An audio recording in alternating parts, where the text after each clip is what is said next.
Hard, kicks it out, Toppin. Good contest from Dort. Haliburton falls down. Haliburton's hurt right away when he fell. I'll begin with this because how can you not? The game essentially ended here for the Pacers. Had this not have happened, we would have gotten a far different game. There's no reason to mince words on that. Haliburton was essentially in the same spot he was in Game 2 when he first got this injury. And to now see it progress in the worst possible scenario being an Achilles tear or rupture is heartbreaking. What Skip said here and has been saying for the series is classless. So very unprofessional and disgusting. The instant Haliburton went down with this and you see the look on his face, the anguish, the outpouring of emotions, I think he knew what it was immediately. It was heart-wrenching to see. I couldn't believe what I was watching. That's 3 star players now this postseason we've lost to an Achilles tear, along with the disturbing fact that these players wear the same jersey number, 0. These injuries have grown to become a massive problem. This tweet made by Victor Oladipo has alluded to such. What he said is a bit cryptic in nature, but the primary crux of the issue is injuries. It's such a damn shame this happened in a Game 7 of all things, something that we haven't had in nearly 10 years since 2016. A close-knit, mostly trench fight of a series coming to an end in this manner. Terribly unfortunate, but even more so if you're Haliburton, and not just him, Jason Tatum, Damian Lillard. That's 2 seasons of their careers gone.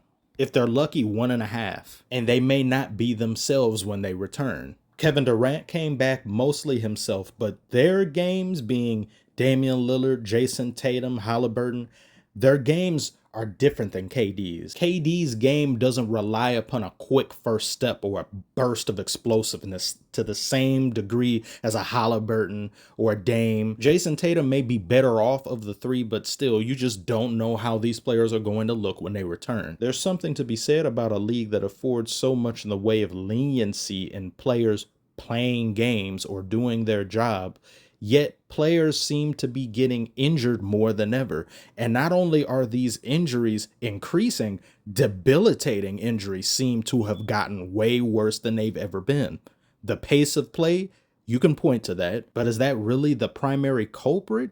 Are there not numerous other factors that come into play? What is the league to do about this? That's 2 seasons now that we've seen several or more star players go down with injuries in the last frontier of NBA that still has some level of importance or matters, because the regular season, in all honesty, has been treated like an afterthought, not only by players, but the league office itself, especially being Adam Silver. At the end of the day, no matter which issue you choose or what side of the fence of NBA fandom you happen to fall on, being a fan who prefers past NBA or a fan who appreciates and really likes everything about the current NBA, you can't deny that these injuries and the volume in which they now occur are hurting the product. And I'm not saying it's entirely the league's fault. I don't know what to make of this. As a fan myself, it just really hurts to see series and games of intrigue end like this. I showcased throughout this series how unfortunate it is that so many people aren't watching it, because this was some great basketball put on by 2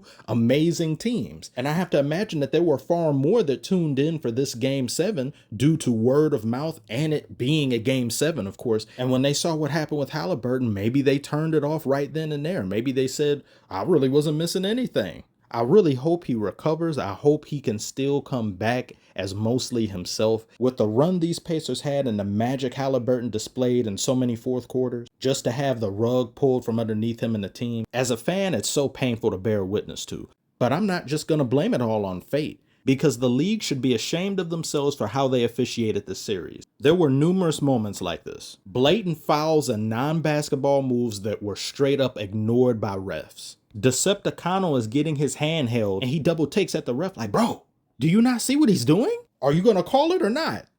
No, I don't think I will. Coach, yesterday you talked about your love pressure, and this team has brought on comeback performances and buzz beaters, of course. How would you describe the team's effort in execution of this season so far in those difficult circumstances? I just saw a video that's probably going to go viral of some buses, open top buses, presumably for their parade, that are already painted with them as champions. So that's all I'm thinking about right now. He said that in pregame. In sporting events with this level of importance, I know both teams will have merch made already, win or lose. But having buses painted already, I'm not sure if that's normal. Rick Carlisle has been around for quite some time coaching. He's talking about it as if he's never seen it before. Maybe he's wrong, maybe he's not, but things like these only further feed the narrative fires of scripts. And with how the series had been officiated, you can see clearly the refs have favored one team more so than the other. That doesn't mean what the Thunder did is fraudulent, that they're illegitimate. They've had an incredible season. They've had an historic season. Their defense is historic as well. I just so very much prefer teams battling it out without having results or play tampered with by outside forces. And that sentiment isn't unique. Nearly every fan feels the same way. So when we see players getting away with murder like this, it sullies the game. It sullies your enjoyment of it. Also, two things can be true at the same time. SGA has been doing some pretty historic things himself, but can he also be seen as a player that relies a little too much on push-offs and SeaWorld activity with flopping? Yeah. Because of the nonsense officiating, you could make an argument that the Pacers win Game 4 and go on to win this series. However, while I feel it can be an argument, I don't think it should be treated as factual. Given how for multiple quarters we saw the Thunder outplay the Pacers, and the Pacers turned the ball over far too many times.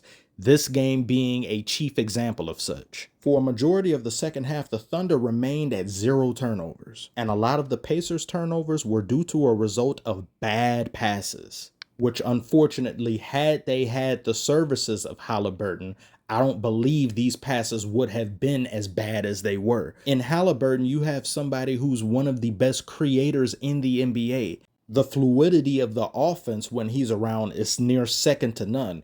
Without him, that now falls on others, and they simply just don't do it as good. I give the Pacers all the credit in the world for their resilience after Haliburton went down, because that deflates you as a team. But this is Game 7. You can't dwell on it. You can't allow it to take you out of the game mentally. And they did a phenomenal job of making this a battle all the way up until the third quarter when things just got too out of control and the Thunder began to take over, falling back on their amazing defense, relying on their great ball movement between Jalen Williams and SGA, playing off one another, getting others involved in a way that's organic, not forcing shots. And even when the Thunder were down, SGA didn't panic. He didn't lose composure. He remained resolute. And that's something you not only need, but very much want in your star player. The Pacers are a team made of sterner stuff. But law of averages state when an NBA team loses one of their stars, the likelihood of losing is all but inevitable. I'm going to have to prepare myself mentally to see a bunch of people devalue and delegitimize the Thunder's championship simply because Haliburton went down, same as they do for many other rings season to season. Arguments about it are more than fine to me, but delegitimizing an entire team's effort, especially given the season the Thunder had, it's disrespectful. I'm not going to engage in it. You play who's in front of you.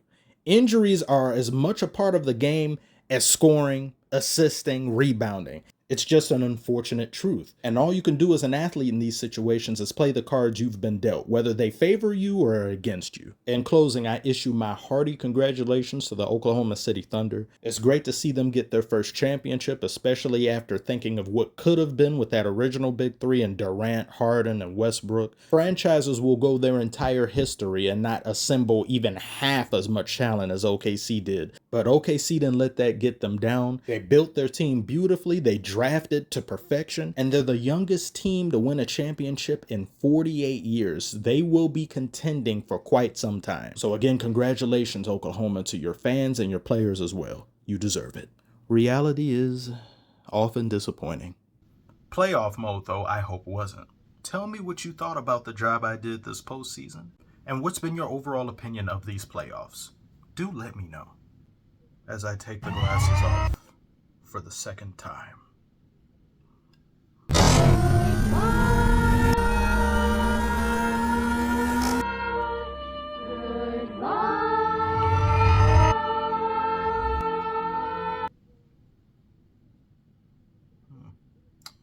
I feel so empty now. There's Not going to be a game to talk about, really, for the next few months. You think just because the off season is here that I'll disappear? You fool! I'm sorry, I didn't mean to do that. I have anger issues sometimes. There'll be more, much more, a great many things in the way of shenanigans. I'm now free to do them. So just you wait and see. Just you wait. But I need a pick-me-up because I am sad the season is over. I need something to brighten my spirits, something to manage my load, if you will. That'll do it. That will do. Woo! Woo! Did you see it? I just busted right inside.